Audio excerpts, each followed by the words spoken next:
Bem-vindos ao poder da indústria. Dentro desta carcaça negra, uma verdadeira tempestade física está aprisionada. 4 propulsores giram a 40.000 rotações por minuto.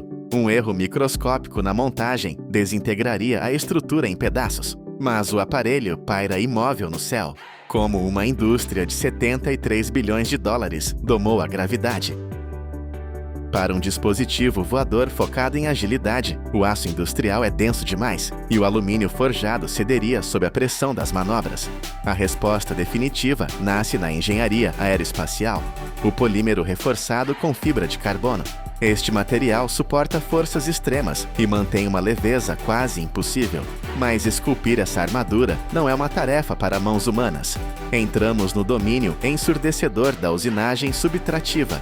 Gigantescos centros de controle numérico assumem o comando da operação. Uma ferramenta de corte maciça desce vertiginosamente sobre a placa bruta. O fuso da máquina acelera de maneira implacável até atingir 20.000 rotações por minuto. Um zumbido estridente ecoa por todo o galpão da fábrica. A fresa vaporiza o polímero camada por camada. Ela extrai fatias incrivelmente finas da superfície resistente. A tolerância exigida aqui é inflexível. Trabalhando com uma voracidade calculada, um único centro robotizado finaliza metade de uma armação em apenas 3 a 5 minutos. Quando a poeira sintética finalmente assenta, o que emerge das garras do maquinário é uma estrutura de perfeição mecânica. A armação inteira e completa pesa incrivelmente cerca de 100 gramas. É o equivalente ao peso exato de uma maçã pequena. No entanto, sua matriz interna possui uma rigidez espetacular. Ela é capaz de resistir a forças de torção extremas que dobrariam ligas metálicas comuns. Um esqueleto imponente aguarda, pronto para receber seus músculos. Músculos que precisam gerar uma força avassaladora para desafiar as correntes de vento. Na iluminada ala de propulsão eletromagnética, a força mecânica bruta dá lugar a uma dança de precisão milimétrica. O núcleo pulsante responsável por gerar todo o empuxo vertical é o estator. Pesadas prensas começam a estampar longas chapas de aço elétrico. Cada uma dessas folhas metálicas brilhantes tem uma espessura incrivelmente reduzida de apenas meio milímetro. Dezenas delas são cuidadosamente empilhadas e unidas firmemente. Elas formam um cilindro repleto de fendas simétricas. Essa genial estrutura laminada existe para um único propósito: eliminar as perdas magnéticas que derreteriam a peça de dentro para fora. Imediatamente em seguida, modernas máquinas de enrolamento disparam para a ação. Fios longos de cobre purificado, com um diâmetro microscópico de 1/4 de milímetro, envolvem o núcleo. O cabo é puxado sob uma tensão constante e totalmente implacável. Centenas de voltas perfeitas são dadas para formar as bobinas magnéticas principais. Uma tensão levemente frouxa causaria curtos circuitos elétricos fulminantes. Uma tração excessiva romperia o metal condutor e arruinaria a produção. Simultaneamente, o rotor ganha sua potência rotativa. Braços robóticos instalam poderosos ímãs de neodímio dentro de uma pequena cápsula de liga especial. Uma cola industrial sela as peças magnéticas em suas posições definitivas. O alinhamento não aceita desvios. Uma assimetria de um único micron criaria uma ressonância perigosa. O propulsor montado possui um tamanho diminuto, medindo cerca de 2,5 cm de diâmetro. Uma joia da engenharia que esconde um torque monstruoso, mas a pura força sem direção é apenas o caos cinético. Para domar essas potências, a máquina precisa de um cérebro lógico. A atmosfera muda drasticamente. O cheiro de lubrificante pesado desaparece quando cruzamos as pesadas portas em direção às salas ultra limpas. Vestidos com trajes de isolamento brancos, os técnicos monitoram um ambiente purificado. O ar é filtrado em tempo real para afastar partículas de poeira intrusas. Uma simples descarga estática dos dedos humanos inutilizaria os semicondutores delicados em milissegundos. Estamos diante da linha de montagem da placa de circuito impresso. Finas placas de fibra de vidro cobertas por vias acobreadas correm pelas esteiras automatizadas. Braços mecânicos equipados com bicos de sucção se movem com uma velocidade impressionante e silenciosa. Eles escolhem e fixam incríveis 20.000 componentes eletrônicos por hora. Microprocessadores complexos e módulos de navegação encontram seus lares exatos sobre uma fina camada de pasta de solda. Contudo, o verdadeiro desafio térmico aguarda mais adiante, o monumental forno de refusão. A placa tecnológica é envolvida por um túnel industrial escaldante. A temperatura no interior sobe sem piedade até atingir excruciantes 237 graus Celsius, mais quente que as fornalhas residenciais mais potentes. Nesse calor extremo, a liga de solda derrete, transformando-se em pequenos rios de prata líquida. Ela sela permanentemente os contatos dos chips contra o cobre brilhante. Saindo intacta do calor, a peça encara os olhos minuciosos dos sistemas de inspeção óptica. Câmeras de altíssima resolução varrem metodicamente cada canto do dispositivo. O cérebro de silício que passa por essa avaliação mede apenas entre 5 e 7 centímetros de largura, uma dimensão insignificante, mas que abriga centenas de processadores trabalhando em uníssono. Agora temos as peças fundamentais preparadas. Chegou a hora da integração estrutural. A ilha de montagem central é o palco definitivo da união física.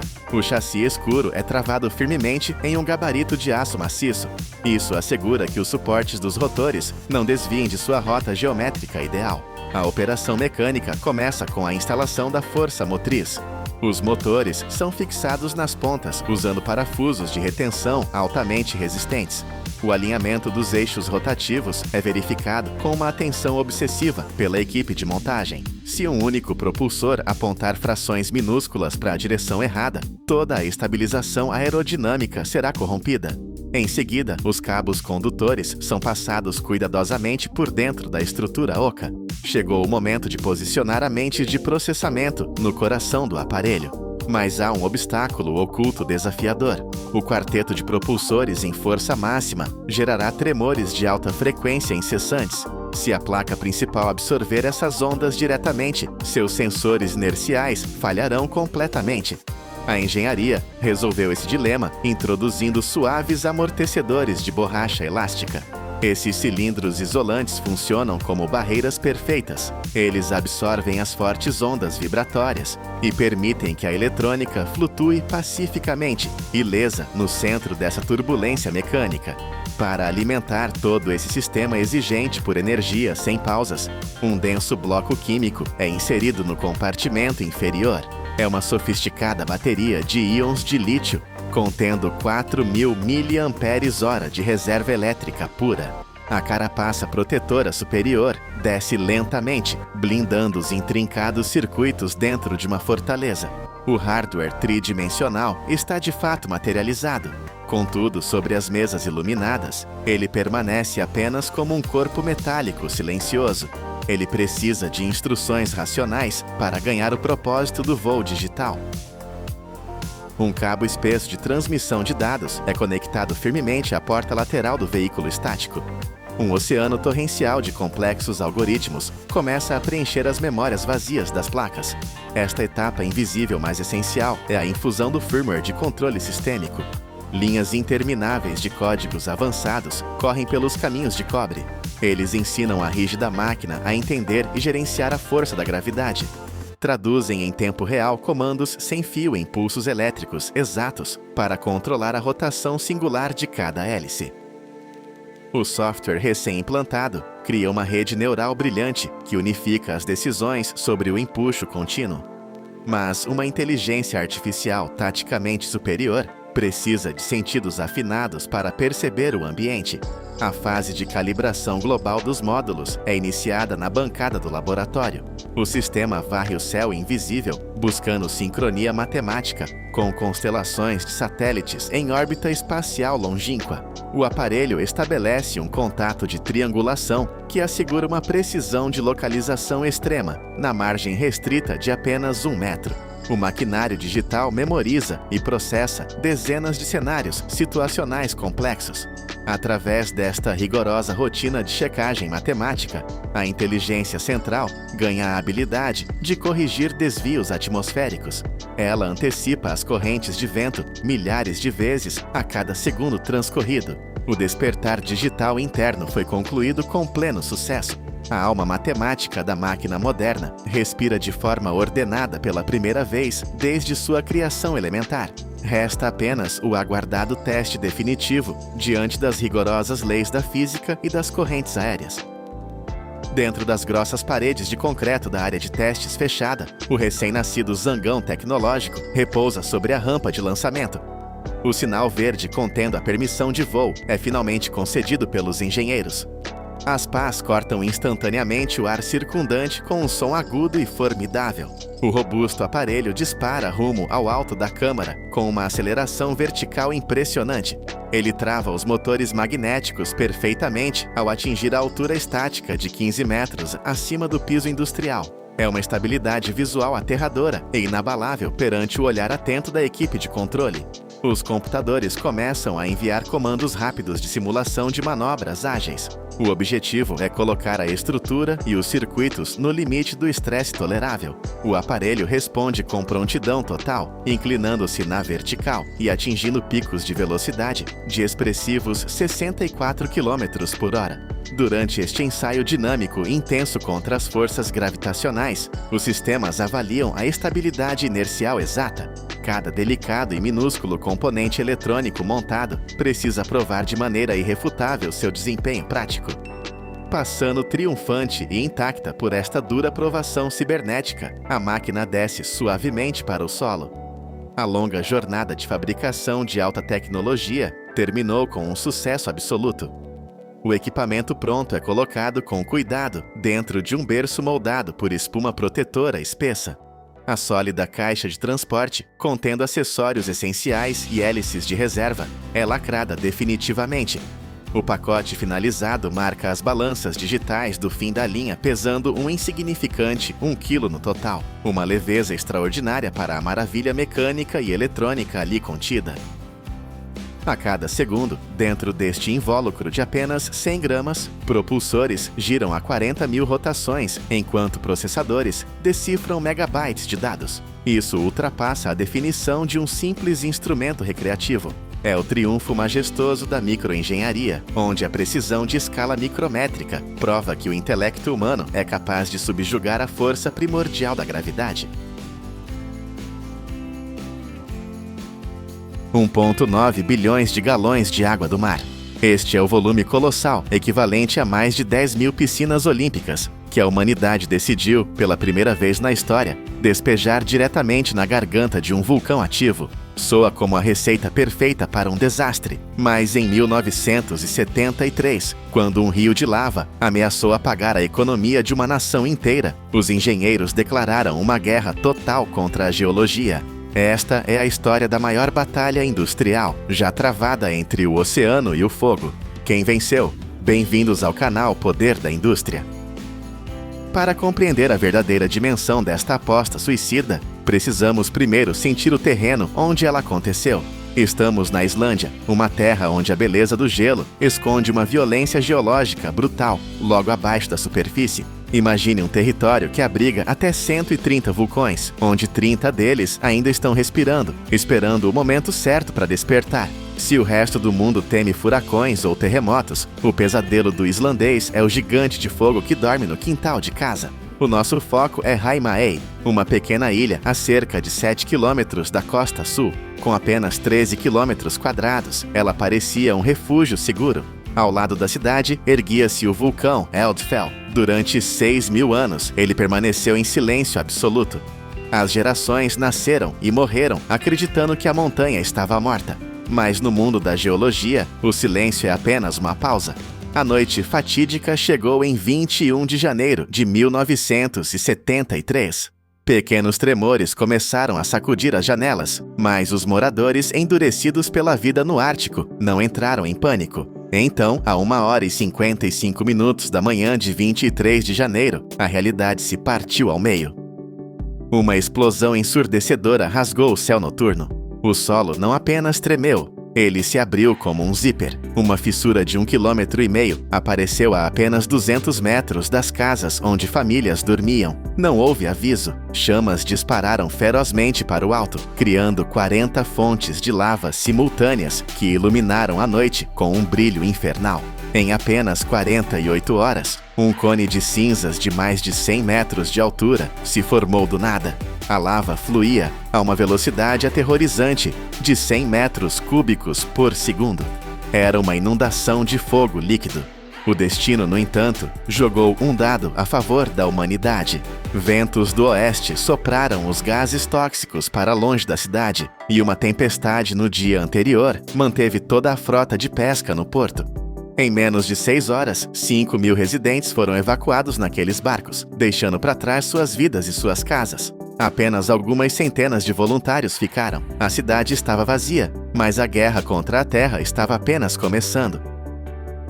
Com a evacuação concluída, a ilha de Heimaey ficou à mercê da física destrutiva. As primeiras casas próximas à fissura não tiveram chance, foram esmagadas e incineradas pela lava e cinzas quentes em questão de minutos. A cinza caía do céu como uma neve negra e pesada, acumulando-se até 5 metros de altura em alguns pontos, sepultando telhados e ruas inteiras. Mais de 400 casas foram obliteradas. Mas o vulcão tinha armas mais terríveis do que apenas o fluxo lento. Ele lançava bombas de lava. Rochas incandescentes pesando toneladas eram disparadas para o céu e caíam sobre a cidade como artilharia de guerra, incendiando tudo o que tocavam. O fluxo principal de lava era um monstro de 40 metros de profundidade média, atingindo 100 metros em alguns pontos. Essa parede de rocha derretida avançava com uma força imparável, esmagando tanques de armazenamento de concreto e derrubando a usina de energia da ilha, cortando a luz e a água. Heimaey estava paralisada.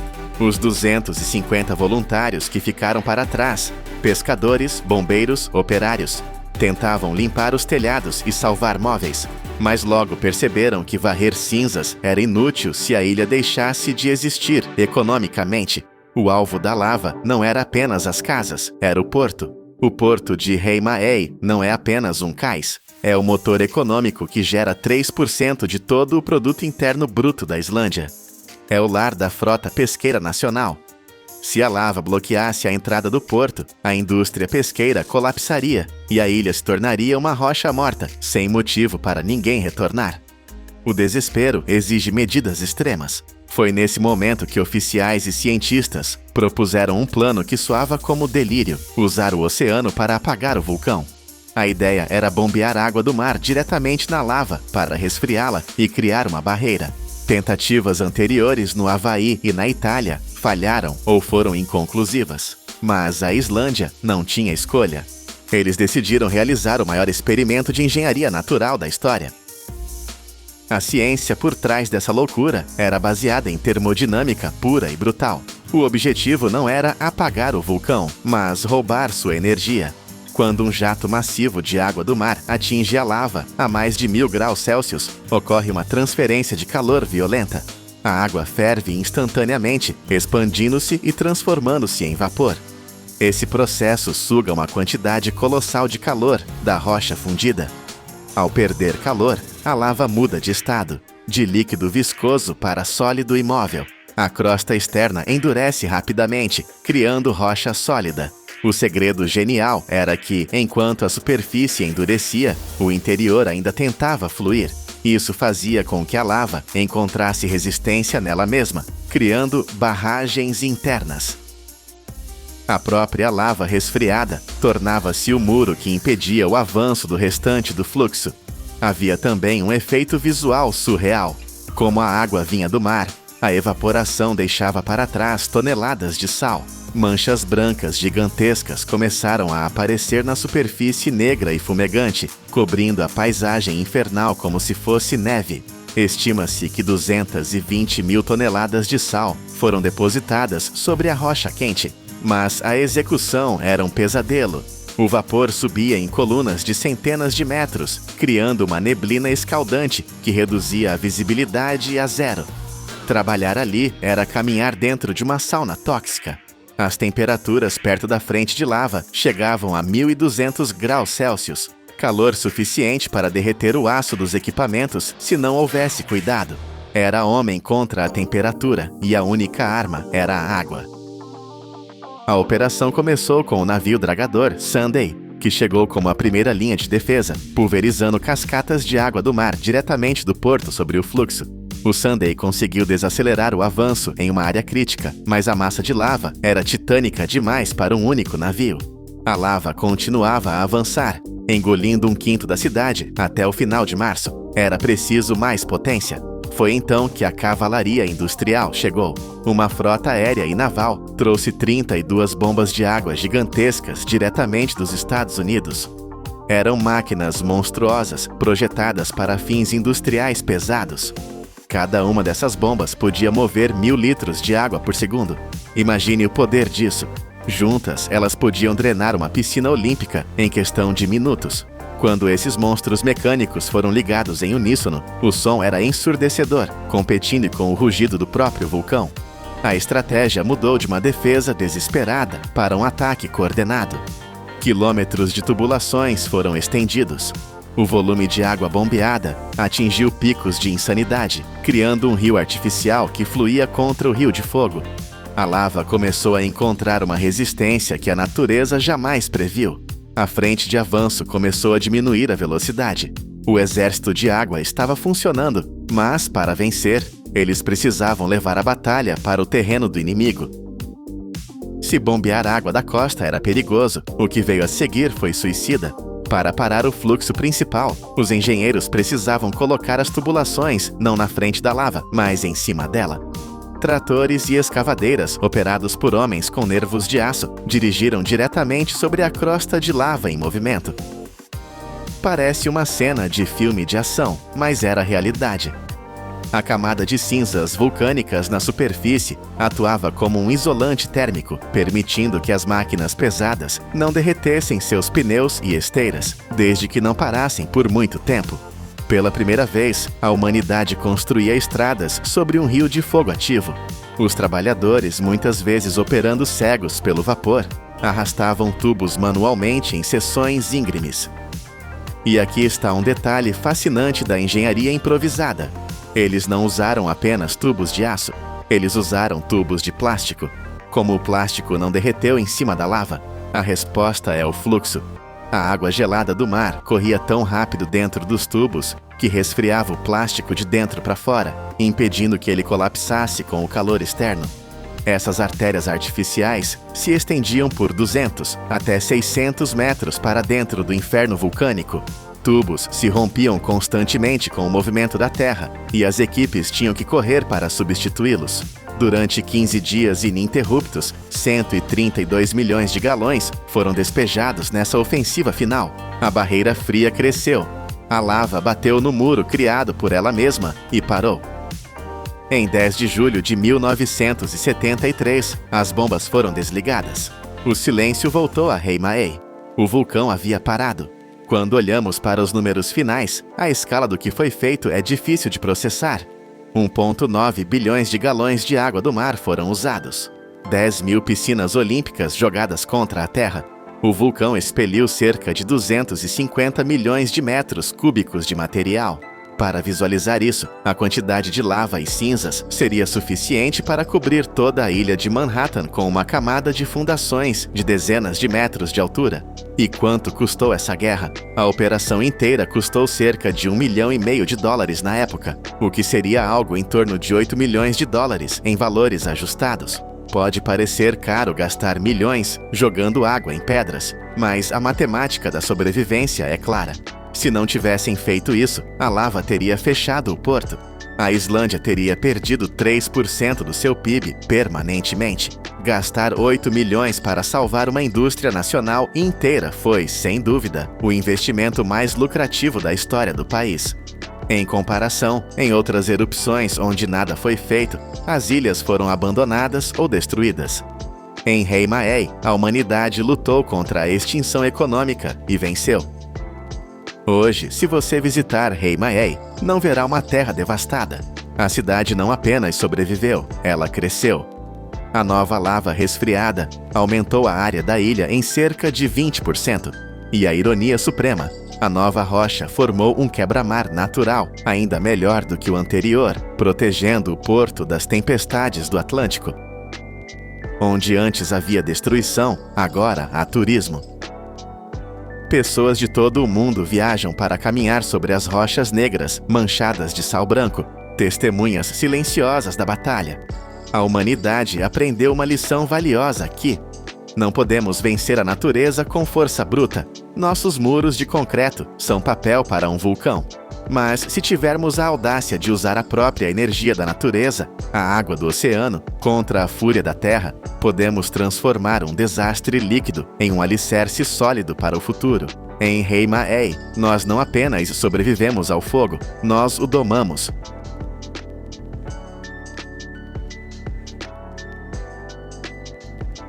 Imagine o momento exato em que 300 toneladas de metal puro descem dos céus e colidem contra o concreto a 240 km/h. Se este anel preto falhar, não há segunda chance, a catástrofe é certa.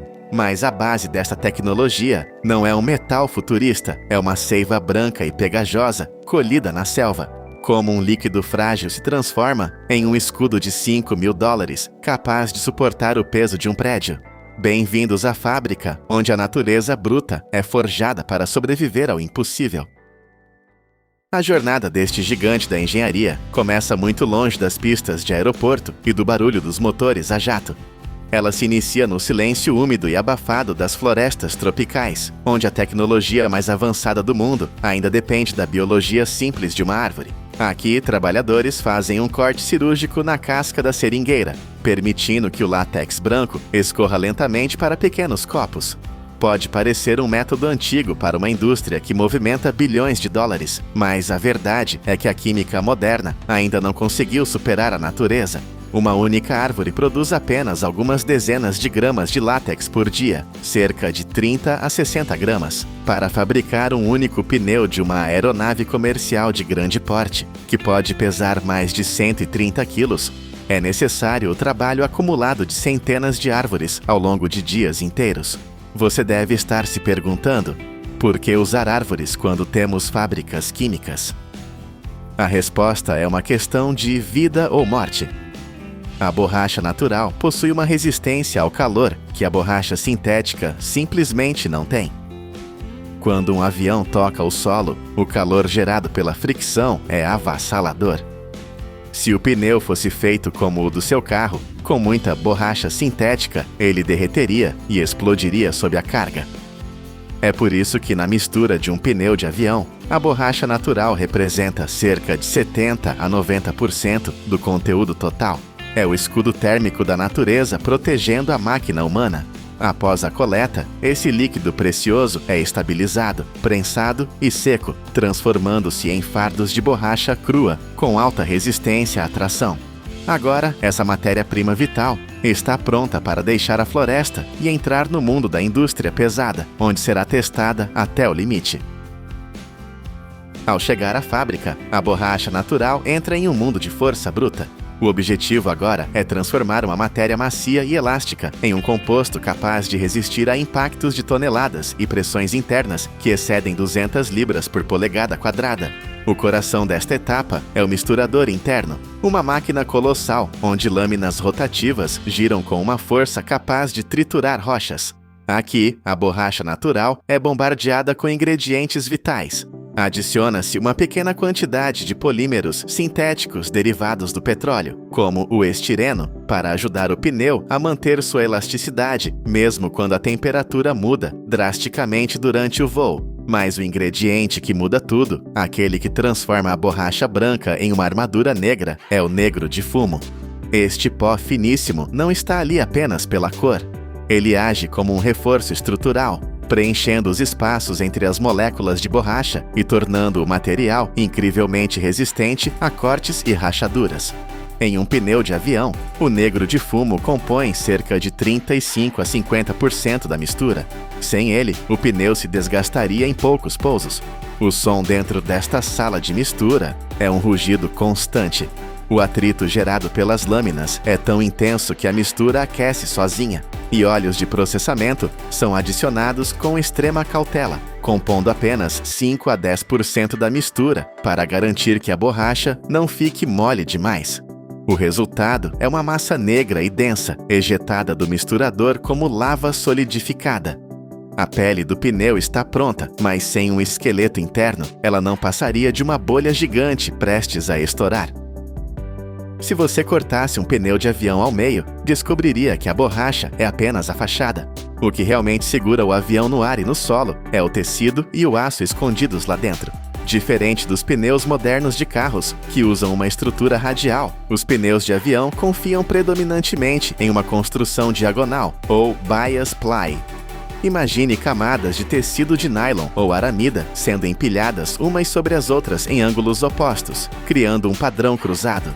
Essa arquitetura cria uma parede lateral incrivelmente rígida, capaz de suportar cargas de compressão brutais sem colapsar.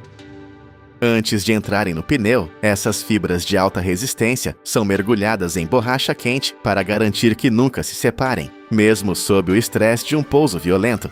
Mas a âncora de todo esse sistema é o talão. Este é o anel que prende o pneu à roda de metal do avião. Não é um simples arame, é um feixe complexo de fios de aço de alta tensão, enrolados múltiplas vezes e envoltos em borracha dura. A precisão aqui é absoluta, pois qualquer folga faria o pneu girar em falso ou se soltar da roda, resultando em desastre. Com as camadas de tecido preparadas e os anéis de aço forjados, temos o esqueleto e a pele. Agora precisamos de mãos humanas e máquinas de precisão para unir tudo isso em uma única forma.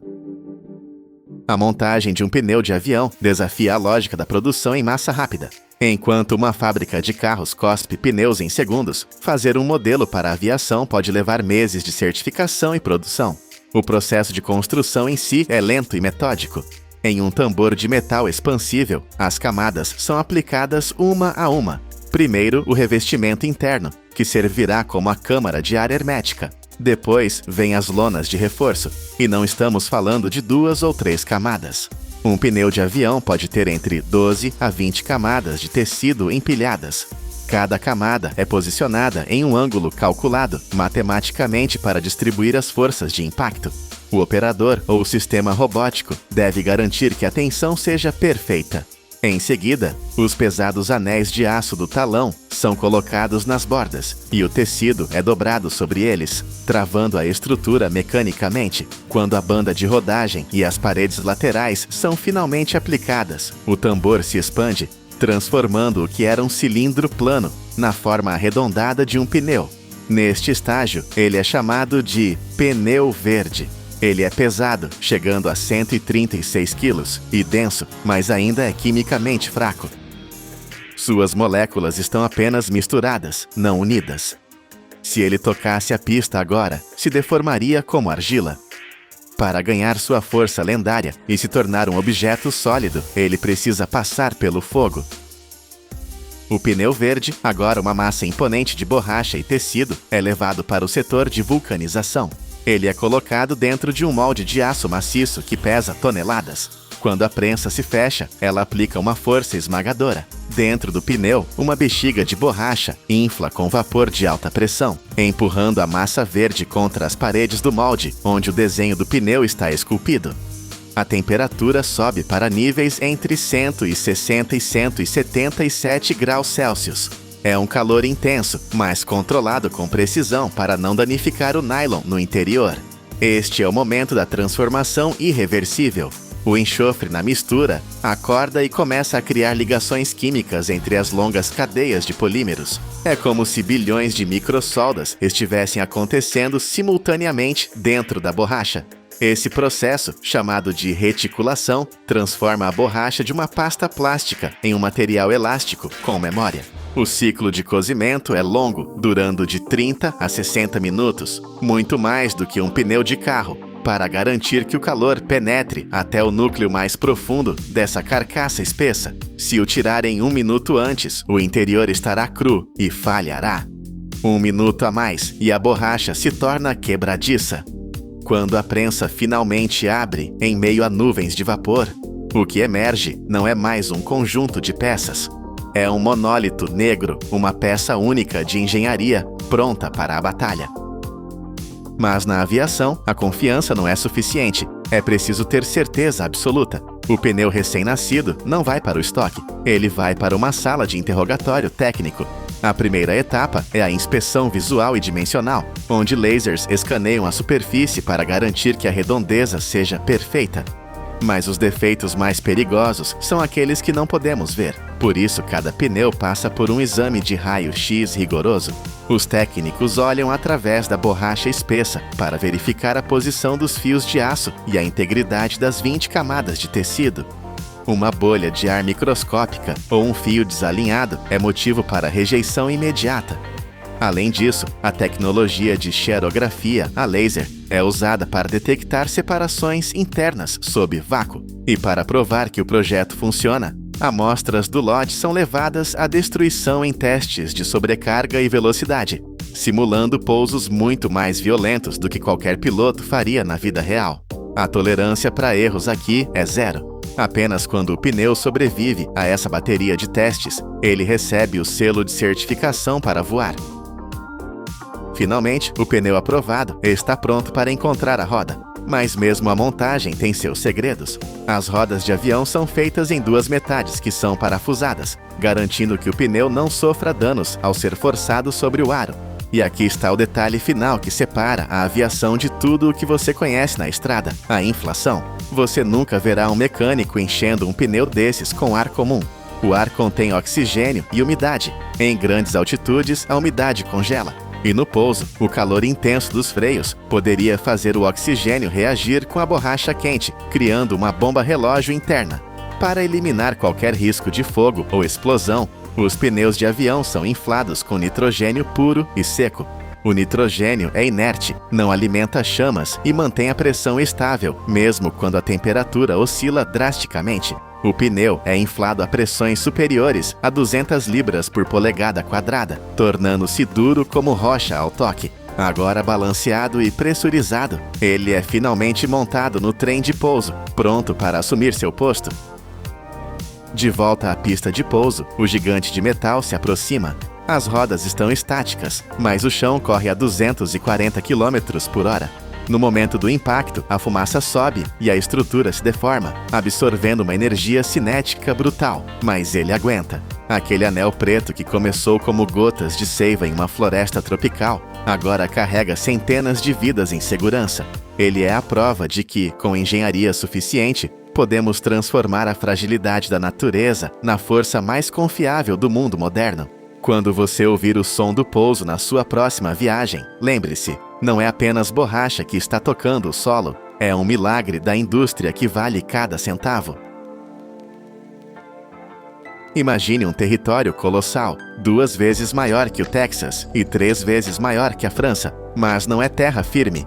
É um arquipélago flutuante e tóxico, formado por 1 trilhão e 800 bilhões de fragmentos de plástico.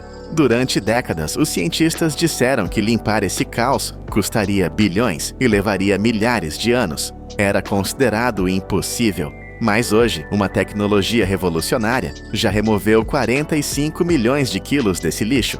Como transformamos um desastre planetário em uma das maiores vitórias da engenharia moderna?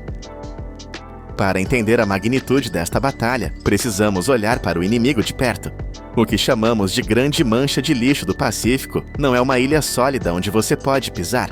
É algo muito mais insidioso. É uma sopa gigante e traiçoeira, uma zona de acumulação onde as correntes oceânicas funcionam como uma armadilha, capturando detritos de todos os cantos do planeta. A ameaça aqui não é apenas o que vemos flutuando na superfície. Sob o sol implacável, a radiação ultravioleta e a força bruta das ondas iniciam um processo destrutivo. O plástico não desaparece simplesmente, ele se fragmenta. Garrafas e sacolas se quebram em pedaços cada vez menores, transformando-se em microplásticos. Essas partículas minúsculas são absorvidas pelo plâncton, ingeridas pelos peixes e, finalmente, acabam no nosso prato. É um ciclo de veneno que volta para nós. Estamos falando de uma massa total estimada entre 79 mil e 100 mil toneladas de material flutuante. Embora essa mancha represente apenas 1% da água do oceano, a densidade de lixo ali é aterrorizante. E a composição desse lixo revela uma verdade sombria. Quase metade, cerca de 46%, não são canudos ou copos, mas redes de pesca abandonadas. São redes fantasmas, monstros de nylon que continuam navegando e matando a vida marinha décadas depois de serem descartados. Elas estrangulam tartarugas, aprisionam golfinhos e destroem corais. Cada ano que atrasamos a limpeza, o problema se torna exponencialmente mais difícil, pois o plástico se quebra em bilhões de pedaços menores, quase impossíveis de capturar. A física estava contra nós. A escala era grande demais. Os métodos tradicionais, como usar navios e redes de pesca para recolher o lixo, seriam inúteis, gastando mais combustível e dinheiro do que o problema que tentavam resolver. O mundo precisava de um milagre, ou melhor, de uma nova engenharia. Foi nesse cenário de desesperança que surgiu uma ideia que desafiava toda a lógica convencional. Tudo começou com um garoto holandês de 16 anos, Boyan Slat, durante um mergulho na Grécia. Ele esperava encontrar um paraíso subaquático, cardumes de peixes coloridos e recifes vibrantes. Em vez disso, o que ele viu foi uma distorção perturbadora da natureza. Havia mais sacolas plásticas flutuando ao seu redor do que peixes. Para a maioria das pessoas, isso seria apenas um momento triste de férias. Mas para Slat, tornou-se uma obsessão. Ele fez uma pergunta simples, quase ingênua. Por que não podemos simplesmente limpar isso? Os especialistas diziam que era impossível devido ao custo e à vastidão do oceano. Mas Slat não aceitou o não. Ele mergulhou nos dados, analisou a logística e percebeu algo brilhante. Em vez de caçar o plástico ativamente, gastando energia e combustível para percorrer milhões de quilômetros quadrados, por que não deixar o oceano trabalhar para nós? A ideia era usar as próprias forças da natureza, as correntes oceânicas, para concentrar o lixo. Se construíssemos barreiras flutuantes inteligentes e as posicionássemos estrategicamente, o movimento natural da água empurraria o plástico diretamente para os nossos braços. Era uma abordagem de jiu-jitsu ambiental, usar a força do oponente a seu favor. Slat abandonou a faculdade de engenharia aeroespacial, apostando todo o seu futuro nessa visão. Com apenas $300 no bolso, ele fundou a The Ocean Cleanup. A internet respondeu com uma força avassaladora. Sua palestra no TEDx viralizou e uma campanha de financiamento coletivo arrecadou mais de $2 milhões em 100 dias, um recorde histórico. Pessoas de 160 países doaram, unidas pela esperança de ver o oceano limpo. Com o mundo assistindo, Slat fez uma promessa audaciosa: limpar metade da grande mancha de lixo em apenas 10 anos. A corrida havia começado. Mas o oceano é um ambiente brutal e implacável. Ele não se importa com boas intenções ou com financiamentos recordes. Ele testa o aço, o plástico e a vontade humana até o limite. Quando os primeiros protótipos reais foram lançados ao mar, a realidade atingiu a equipe com força total. O Sistema 001, apelidado de Wilson, foi lançado em 2018 com grande fanfarra. Era uma barreira flutuante gigante, projetada para curvar-se e capturar o lixo, mas falhou. O sistema não conseguia manter a velocidade correta. O plástico entrava na barreira e, frustrantemente, flutuava para fora novamente. Para piorar, o oceano quebrou a máquina. Uma seção de 18 metros se soltou devido à fadiga do material nas soldas, incapaz de suportar o castigo constante das ondas do Pacífico. O sistema teve que ser rebocado de volta ao porto, derrotado, tendo coletado apenas uma fração minúscula do lixo esperado. A mídia, antes eufórica, tornou-se crítica. Especialistas diziam: "Eu avisei." Parecia o fim do sonho. Mas na engenharia de ponta, o fracasso não é o fim, é apenas um dado cru. É uma lição dolorosa, mas necessária. A equipe não desistiu. Eles voltaram para a prancheta, analisaram cada falha e encontraram a peça que faltava no quebra-cabeça. O problema era a velocidade. A barreira precisava se mover mais devagar que o plástico para capturá-lo efetivamente. A solução foi adicionar uma âncora de paraquedas subaquática, uma âncora flutuante que criava arrasto e freava o sistema. Com essa modificação, nasceu o Sistema 001B.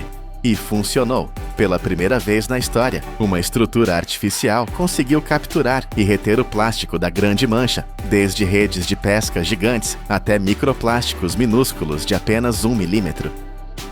Foi a prova de conceito que o mundo esperava. A tecnologia finalmente alcançou a ambição.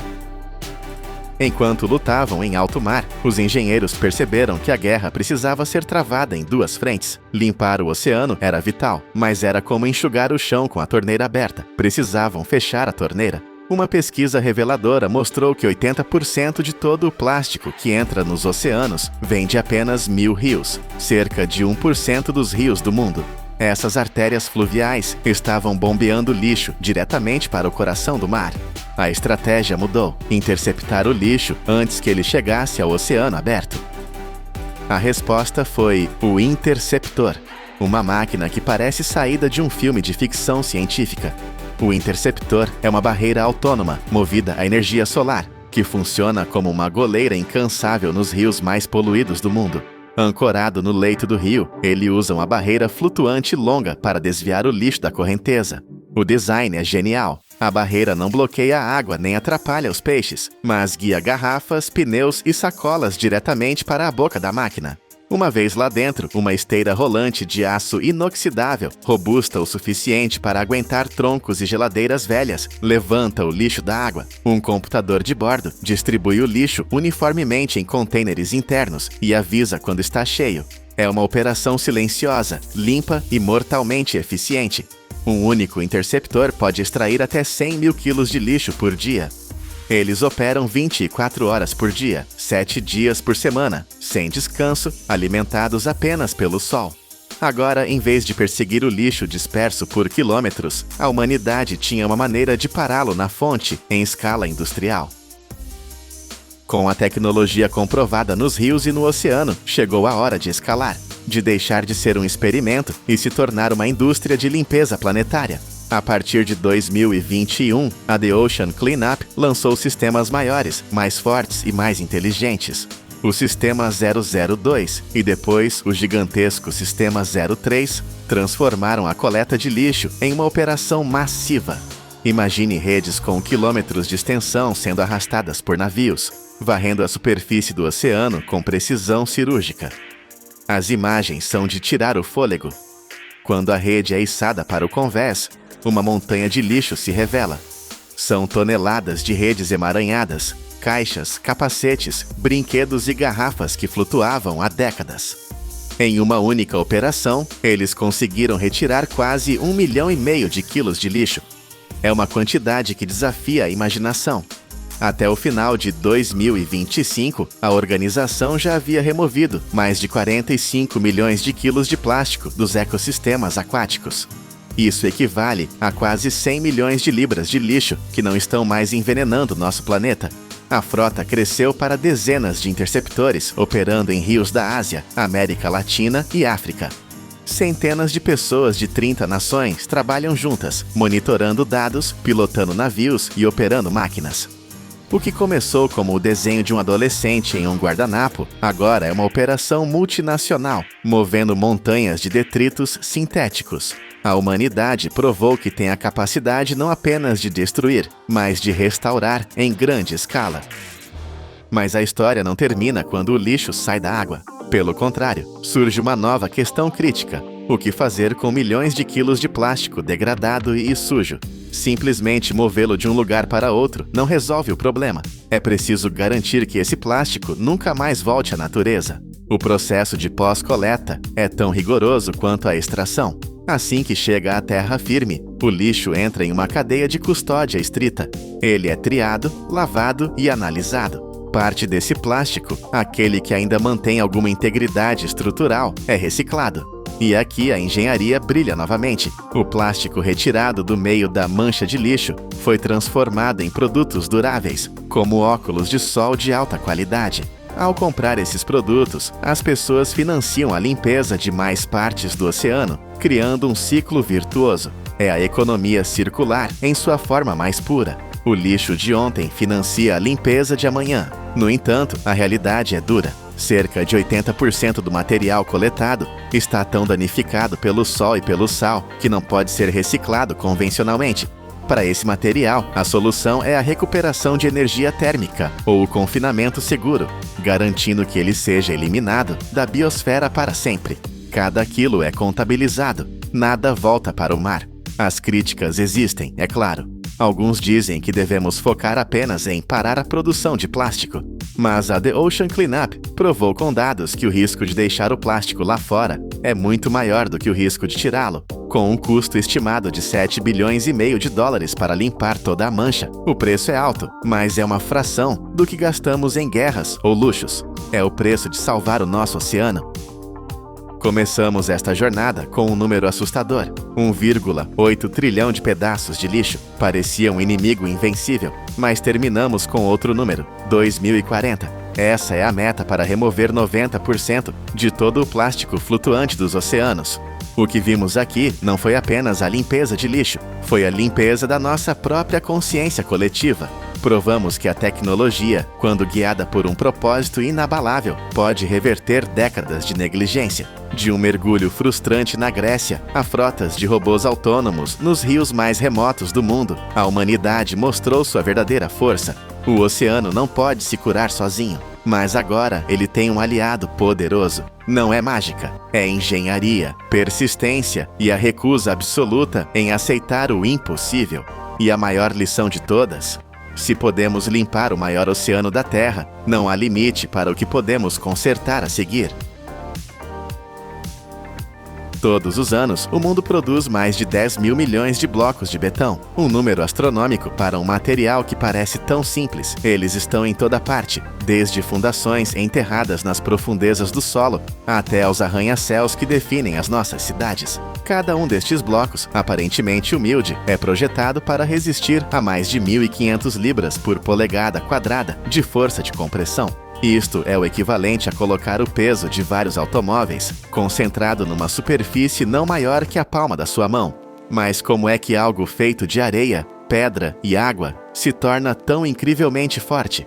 Como é que esta lama básica se transforma num pilar da engenharia moderna? O segredo não está, como muitos pensam, apenas na mistura. Está no que acontece depois da sua formação. Para ganhar a sua força lendária, cada bloco é trancado numa câmara de vapor escaldante, num banho de umidade saturada, durante 24 horas. Isto não é secagem, é um nascimento químico. A jornada do bloco de betão não começa numa misturadora ruidosa, mas sim no silêncio calculado de um laboratório de materiais. Tudo começa com uma receita, uma fórmula de engenharia afinada com precisão. O esqueleto do bloco é formado por gravilha ou pedra britada. Isto constitui entre 60% a 70% da mistura total. São estes agregados que dão ao bloco a sua capacidade de suportar cargas. A seguir vem o material de enchimento, areia fina, que compõe 10% a 20% do volume. A sua função é preencher os espaços vazios entre as pedras maiores. E, finalmente, a cola que une tudo, o cimento Portland, representando cerca de 10% a 15%. Mas a qualidade destes ingredientes é tão importante quanto a sua proporção.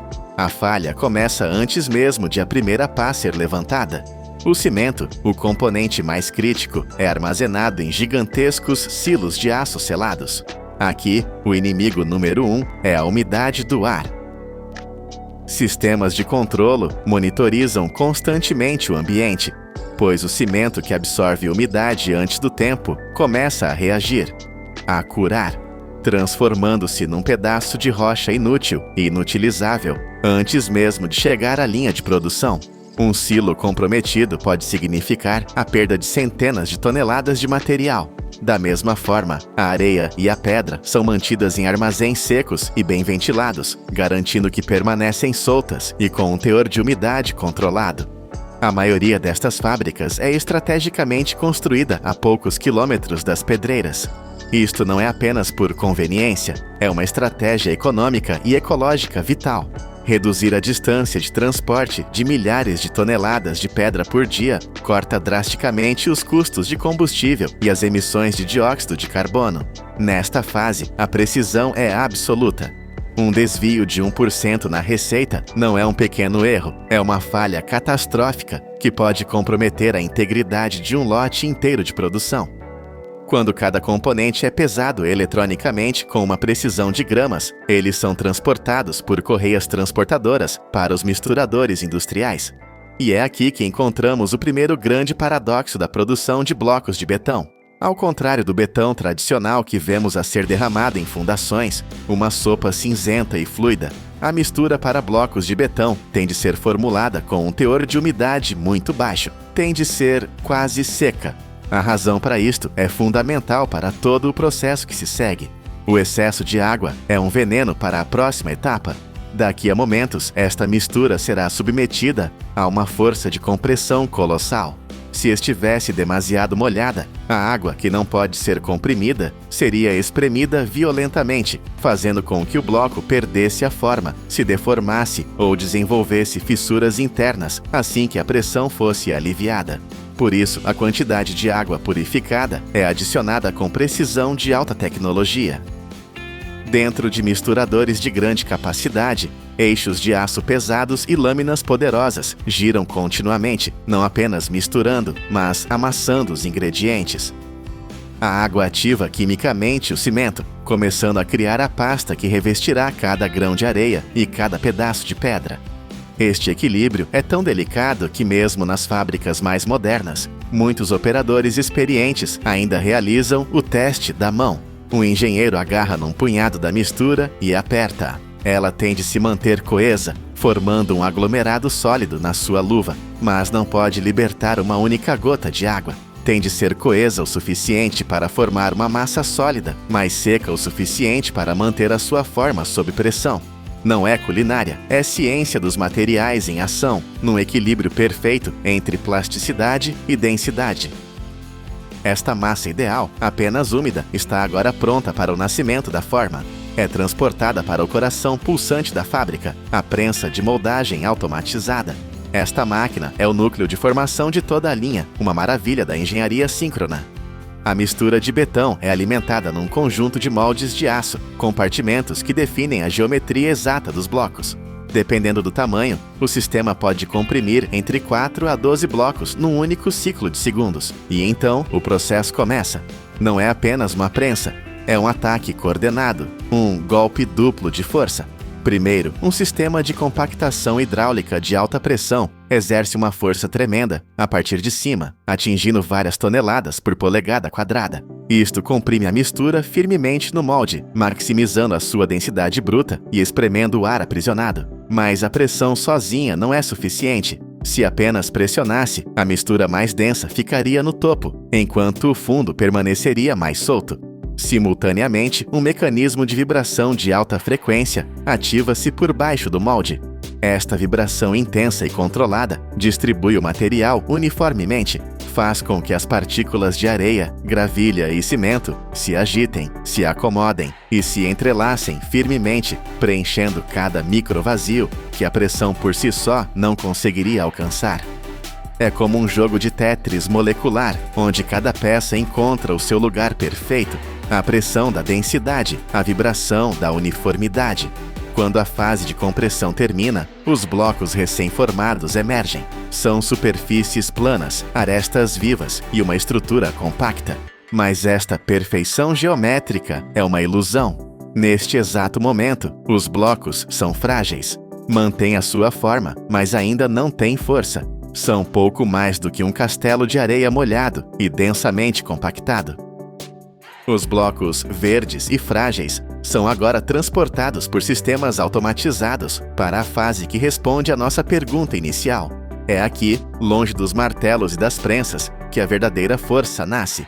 Eles entram em câmaras de cura seladas, e aqui ficam trancados durante 18 a 24 horas. Mas estas não são câmaras de secagem. Pelo contrário, jatos de vapor quente operam continuamente, mantendo uma temperatura estável entre 140 e 160 graus Fahrenheit, ou 60 a 70 graus Celsius.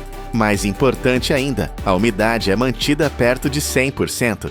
O ar está saturado de vapor. Isto não é secagem, é o oposto, é hidratação acelerada. Nestas condições precisas, ocorre a verdadeira magia da engenharia química. O calor e o vapor forçam o cimento e a água restante na mistura a entrar numa reação química agressiva. Formam-se densos cristais de silicato de cálcio. Imagine milhões de agulhas microscópicas a crescer dentro do bloco, a entrelaçar-se e a ligar-se à areia e à gravilha. Esta estrutura cristalina interna é a verdadeira cola que une toda a estrutura. É isto que dá ao bloco a sua resistência à compressão de 1500 psi. Se os blocos fossem simplesmente deixados a secar ao ar livre, este processo de cura natural levaria semanas, talvez meses, e a força seria inconsistente. Aqui, no ambiente controlado da câmara de vapor, a fábrica alcança em 24 horas, o que a natureza levaria um mês para fazer. É aqui que o betão deixa de ser areia e pedra e se torna estruturalmente uma rocha artificial projetada. Após aproximadamente um dia inteiro no banho de vapor, os blocos atingiram a sua força padrão, mas não podem simplesmente sair do calor da câmara para o frio da fábrica. O choque térmico, uma mudança súbita de temperatura, causaria estresse no material, criando microfissuras e comprometendo a durabilidade. Por isso, são primeiro movidos para uma zona de arrefecimento, onde a sua temperatura interna e umidade se estabilizam gradualmente. Só então estão prontos para o controle de qualidade final, o dia do julgamento. Um sistema automatizado seleciona aleatoriamente amostras de cada lote de produção. Estes blocos de teste são levados para o laboratório com um único propósito: serem destruídos. Eles são colocados numa prensa hidráulica de teste. Uma força crescente é aplicada. O computador mede a resistência até que, com um estalido súbito, o bloco falha. O sistema registra os dados, 1540 psi. O lote inteiro é aprovado. Os blocos que passam na inspeção são então enviados para a linha de embalagem. É um Tetris automatizado. Braços robóticos e sistemas de aperto organizam os blocos em paletes de aço reforçado, otimizando o espaço e garantindo estabilidade.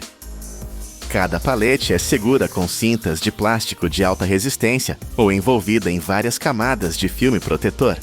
Empilhadores industriais transferem as paletes carregadas para zonas de armazenamento temporário ou diretamente para a baía de carga, prontos para a linha da frente da construção. O processo é uma maravilha da eficiência, mas a indústria enfrenta um desafio significativo. A produção de cimento Portland, o ingrediente cola essencial, é uma das maiores fontes de emissões de dióxido de carbono do planeta, mas a engenharia está a adaptar-se. A nova era da construção é o bloco verde. Em vez de dependerem exclusivamente de matérias-primas tradicionais, os fabricantes estão agora a inovar para transformar resíduos industriais em recursos valiosos. Em muitas formulações modernas, uma parte significativa do cimento é substituída por cinzas volantes, um subproduto fino das centrais termoelétricas a carvão. Noutras, utilizam escória de aço, um resíduo da metalurgia, ou mesmo vidro reciclado finamente moído. Estes aditivos não só mantêm a resistência estrutural, como também reduzem as emissões de CO2 em até 40% por cada bloco produzido. O processo não só conserva recursos naturais, mas transforma os subprodutos de uma indústria na matéria-prima de outra. O bloco de betão está a ser redefinido, mantém a sua força lendária, mas reduz drasticamente a sua pegada ambiental. Sabia que, para além da construção, os blocos de betão desempenham funções surpreendentes? Graças à sua estrutura densa, são usados para construir barreiras acústicas e de isolamento térmico em redor de parques eólicos e instalações de energia solar. Nos portos, são usados como quebra-mares e fundações para contentores, resistindo à força corrosiva do oceano. E na agricultura, são reaproveitados para construir celeiros, armazéns ou recintos para animais, concebidos para durar décadas sob as condições mais adversas. 10 mil milhões de blocos por ano. Cada um deles é o resultado de engenharia precisa e inovação contínua. Cada um passou pelo armazenamento a frio da matéria-prima, pelo golpe duplo de pressão e vibração, e pelo batismo de vapor de 24 horas que lhe deu força. A partir de materiais familiares como areia, cimento e gravilha, a humanidade construiu milhões de estruturas duradouras. Da areia e pedra comuns, criamos a fundação invisível que nos permite, literalmente, construir até ao céu. Freio de emergência a 96 km por hora. O disco de metal passa de frio a mais de 530 graus Celsius em 3 segundos. Toda a energia da máquina vira calor puro, uma falha minúscula e o metal se rompe. Mas o mais impressionante é a origem dessa peça vital. O disco que protege a sua viagem era, há pouco tempo, apenas sucata enferrujada. Como esse milagre acontece? Você está no canal Poder da Indústria. A jornada desta peça fundamental não começa em um laboratório limpo e silencioso. Tudo se inicia no epicentro do caos absoluto. Imagine pátios gigantescos, do tamanho de vários campos de futebol, repletos de montanhas de metal descartado. São carros antigos, vigas de prédios demolidos e máquinas esquecidas que formam pilhas de dezenas de metros de altura. O cenário é bruto, sujo e incrivelmente barulhento. Aqui, o passado da nossa infraestrutura aguarda uma segunda chance. Guindastes enormes cortam o céu cinzento todos os dias. Na ponta de seus cabos de aço não há ganchos comuns, mas sim eletroimãs colossais. Quando a corrente elétrica é ativada, o prato magnético ganha uma força invisível monstruosa. Ele desce sobre a montanha de ferro e puxa milhares de quilos de sucata de uma só vez, com a mesma facilidade que um pequeno ímã atrai uma moeda. O metal capturado é arremessado sem qualquer delicadeza sobre esteiras transportadoras largas e muito robustas. É o início de um processo de filtragem impiedoso. Homens e braços robóticos trabalham lado a lado nesta primeira linha de defesa. O objetivo deles é claro e urgente. Eles precisam arrancar grandes pedaços de plástico, pneus velhos e fios elétricos que ainda estão grudados nas carcaças metálicas. Tudo o que não for ferro puro deve ser retirado imediatamente. Essa separação inicial é vital para proteger a química perfeita que será exigida nas próximas etapas. Mas para transformar carros inteiros e vigas pesadas em um material fácil de derreter, esse aço gigante precisa ser reduzido a pedaços menores. A verdadeira força bruta está prestes a entrar em ação. A sucata avança pela esteira até encontrar o coração devorador da fábrica. Estamos falando dos trituradores industriais de altíssima capacidade. O som aqui é ensurdecedor, parecido com um trovão contínuo. Dentro de uma câmara blindada de aço maciço, eixos gigantescos equipados com martelos pesados giram a uma velocidade aterrorizante. Quando uma carcaça de carro entra nessa máquina, ela é engolida e estilhaçada em frações de segundo. O equipamento tem a capacidade de mastigar dezenas de toneladas de metal por hora, transformando chapas grossas em fragmentos do tamanho da palma da sua mão. É um furacão de impacto mecânico puro. O que sai do outro lado é uma chuva contínua de aço despedaçado. Contudo, essa chuva ainda está contaminada. O fluxo entra agora em uma pista de obstáculos de alta tecnologia, desenhada para separar cada elemento com precisão cirúrgica. Primeiro, tambores magnéticos extremamente fortes capturam os pedaços de ferro, puxando-os para cima. A gravidade se encarrega de deixar a sujeira pesada cair no chão livremente. Logo depois, os fragmentos passam por uma máquina fascinante, chamada separador de correntes de Foucault. Este equipamento emite pulsos eletromagnéticos super rápidos. Eles criam um campo de força invisível que empurra o alumínio e o cobre para fora da esteira, fazendo com que esses metais voem pelo ar como se fossem empurrados por mágica. Para finalizar essa limpeza extrema, sensores ópticos varrem a esteira milhares de vezes por segundo. Se a câmera enxergar borracha ou polímero, um jato de ar comprimido atira o intruso para fora da linha em um único milissegundo. O aço agora está perfeitamente limpo, padronizado e pronto para encarar o verdadeiro inferno. A cascata de aço fragmentado cai diretamente no ventre do equipamento mais extremo de todo o complexo industrial. O forno de arco elétrico. É aqui que cruzamos a fronteira do ponto de não retorno. A câmara gigante é forrada com tijolos refratários incrivelmente grossos, os únicos capazes de suportar o que está por vir. A tampa de aço pesada se fecha, isolando o material do mundo exterior. Pelo teto do forno, 3 pilares enormes e escuros descem lentamente. São os eletrodos de grafite puro. Eles não encostam na sucata. Uma carga elétrica de magnitude estarrecedora é disparada através do espaço vazio. Essa energia rasga o ar e cria um arco elétrico contínuo, uma verdadeira tempestade de raios artificiais presa dentro do forno. A temperatura dispara para mais de 1.600 graus Celsius em questão de minutos. Esse ambiente é mais quente do que o magma derretido de um vulcão em erupção. O calor é tão absurdo que a sucata sólida perde sua forma instantaneamente, derretendo em uma piscina brilhante e radiante de fogo líquido. Para limpar as últimas impurezas invisíveis, tubos supersônicos injetam oxigênio puro direto no metal fervente. A reação química ilumina o galpão inteiro. Os engenheiros então adicionam calcário, que funciona como uma esponja, puxando o enxofre e outras sujeiras para formar uma crosta flutuante no topo. Uma única carga desse forno monstruoso pode derreter 100 toneladas de aço de uma vez. Especialistas aproveitam este estado líquido incandescente para adicionar doses exatas de carbono, silício e manganês. Essa receita secreta vai garantir a dureza exata que o disco de freio precisará ter no asfalto. A ressurreição do metal está completa. Com a química perfeitamente ajustada, o enorme caldeirão inclina e o líquido estelar é derramado em uma panela de fundição colossal. A temperatura ainda passa dos 1480 graus Celsius. A luz emitida pelo aço derretido cega os olhos desprotegidos, obrigando os trabalhadores a usarem viseiras fortemente escurecidas. O metal está purificado, mas o processo de transformá-lo de volta em algo sólido é cheio de armadilhas. Se bolhas de gás microscópicas ficarem presas lá dentro, a peça final pode rachar sob pressão. Para evitar essa falha crítica, o aço passa por uma desoxidação agressiva. Os técnicos jogam doses exatas de alumínio na panela, o que provoca uma reação violenta que devora qualquer oxigênio escondido. O sangue brilhante da indústria escorre então para a máquina de lingotamento contínuo. O líquido flamejante entra em um molde de cobre, que é resfriado intensamente por jatos de água gelada. O choque térmico é instantâneo e brutal.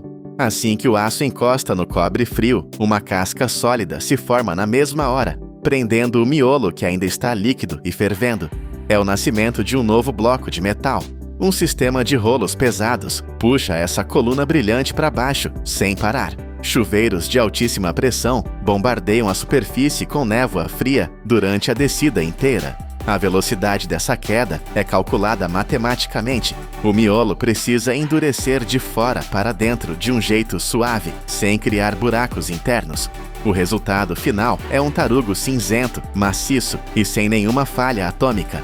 O fogo devolveu a forma ao aço, mas a segurança real vai exigir uma precisão que a temperatura não pode oferecer sozinha. O cenário da fábrica muda de maneira dramática. Deixamos o calor sufocante e o brilho intenso para entrar em uma área fria, extremamente limpa e dominada por um zumbido constante. É o setor de usinagem computadorizada. Os blocos de metal frio, ainda ásperos e cobertos por uma camada escura de oxidação, são erguidos com suavidade por garras robóticas e presos nas mandíbulas de aço do torno mecânico de alta tecnologia. A máquina acelera de forma agressiva, fazendo o pesado disco girar a milhares de voltas por minuto. Este é o momento em que a força bruta cede espaço para a perfeição milimétrica. Ferramentas de corte feitas de carboneto, um dos materiais mais resistentes conhecidos pela humanidade, aproximam-se da superfície que gira rápido. O primeiro toque arranca uma chuva de faíscas afiadas e fiapos de metal brilhante. A ferramenta não arranca pedaços com violência. Ela descasca a imperfeição com a leveza de um bisturi. A cada passagem, a lâmina de carboneto remove uma camada absurdamente fina. A exigência de precisão aqui não permite erros. Para que o disco de freio não vibre de forma perigosa quando você pisar no pedal em alta velocidade, as duas faces de atrito precisam ser totalmente paralelas. A margem de erro permitida é de apenas 1 a 2 milésimos de polegada. Isso é muito mais fino que um único fio de cabelo humano. Se houver um desvio mínimo, a roda do seu carro vai tremer de forma descontrolada. A máquina também fura os dutos de ventilação, essenciais para esfriar o disco com o vento, e corta o centro exato da peça. O metal que sai do torno brilha com um reflexo espelhado. Parece pronto, mas existe um perigo oculto. A violência do corte de precisão e o choque térmico do resfriamento lá no início deixaram marcas que os olhos não podem ver. O interior do metal está cheio de tensões acumuladas. Se esse disco lindo e polido fosse colocado agora mesmo no seu carro, o primeiro calor forte de uma freada faria a estrutura interna dele se contorcer, entortando a peça para sempre. Toda aquela precisão do milésimo de polegada iria direto para o lixo. Para garantir a segurança absoluta, o componente precisa passar pelo último e mais silencioso teste: o alívio de tensões. Os discos são colocados em fileiras organizadas e viajam para dentro de fornos incrivelmente compridos, que lembram túneis de luz brilhante. Lá, a temperatura sobe bem devagar, estacionando entre 480 e 640 graus Celsius. O objetivo agora não é derreter absolutamente nada. O calor serve apenas para penetrar no nível mais profundo dos átomos. Durante várias horas de exposição tranquila, a energia térmica faz com que os cristais internos do aço relaxem. Eles se movem microscopicamente, abandonando o estresse mecânico e se organizando de forma completamente equilibrada. É uma ironia genial da engenharia. Nós atacamos o disco com um calor brutal agora, justamente para que ele nunca mais sofra com o calor no futuro. Depois do tempo exato de descanso, o forno começa a esfriar de forma agonizantemente lenta. A temperatura cai grau por grau, trancando a estabilidade da peça para sempre. Quando as portas se abrem, o disco de freio não é só uma peça de aço duro, ele é inabalável. O estresse foi totalmente domesticado pela paciência térmica. A peça agora está finalmente pronta para encarar a força implacável das ruas e proteger os motoristas. Voltamos à estrada. O pneu grita contra o chão. O carro despenca de 96 km por hora para zero quase imediatamente. O disco brilha novamente a mais de 500 graus Celsius, mas não racha, não deforma. A sucata inútil testada através do fogo e da precisão milimétrica virou a âncora invisível que protege vidas. O caos absoluto encontrou a sua ordem perfeita. A alquimia da indústria transformou a destruição no mais absoluto e puro controle.